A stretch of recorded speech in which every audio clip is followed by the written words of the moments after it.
In this video, we're going to be talking about facilitating your teaching team. So the implementation of your course depends on your teaching team, and the teaching teams vary in their familiarity, experience and comfort with course content and delivery. So the course convener has the role of facilitating the teaching team, but what does this actually mean? So from previous studies, we can see that there are certain effective practices for course leadership. So whether you're leading the course or the team. And these are looking at, in particular, the course and teaching team preparation.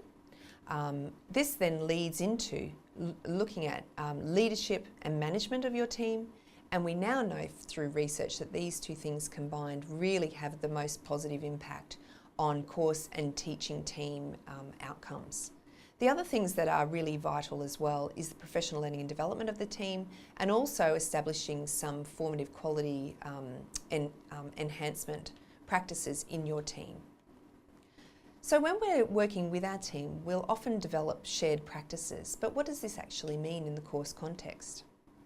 Some examples of some shared practices involve valuing particular learning and teaching approaches, creating lessons based on how students learn, using discipline-specific signature pedagogies across the course, implementing an intended curriculum approach, and approaches to assessment, marking and feedback. So why should a teaching team develop shared practices? Well, we know from some student experience quotes from the student experience surveys that are gathered that we have things that these students are saying here, that in certain tute groups they get told information, whereas other tutors ask students to do certain things. Now, if this was a shared practice, every tute group would be doing a similar thing, or a similar process or a similar practice. May not be exactly the same activities, but there's a shared understanding of what everybody is going to be doing in each of the learning sessions. So we have to work through, and another quote, we have to work through problems as groups in the tutorial, and the tutor just sits there. I could do this at home.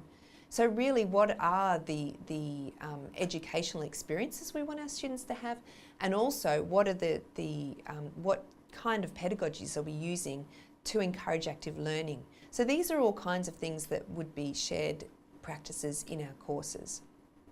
So how does a teaching team develop and implement shared practices? So as we saw before, these effective practices for course leadership means that we have to help our team. We have to ensure that the team is well prepared. So this means that, and then we can see this on the left-hand side of the diagram, that we have to have goals and we have to have procedures or practices that as a course team that we're all on board with. So we do this together. So we discuss these various elements of, for example, how we want our students to be able to learn in the course. How would we like to do assessment? And also when we're doing moderation. So these are the kinds of practices that we'd be discussing before, during and after the course. The other thing is ensuring that the team has sufficient knowledge about how to do these various practices, and also that we have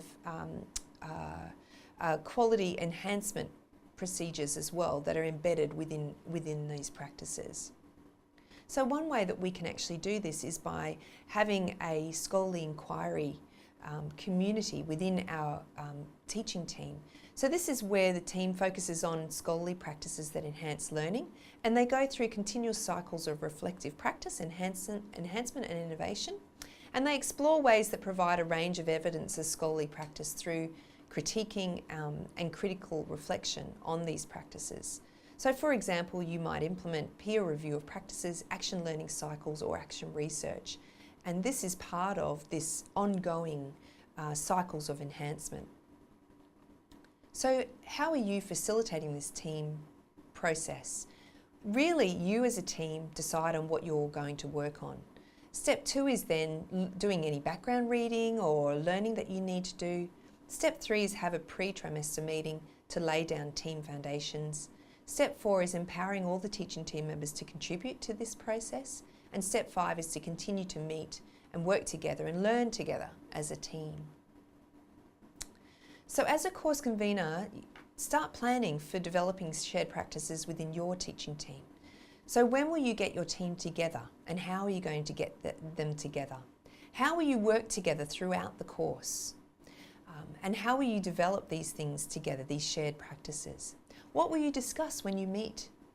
And why? For what purpose are you designing these shared practices?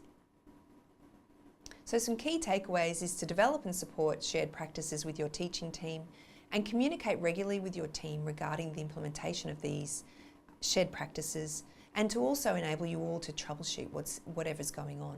Keep in touch with one another.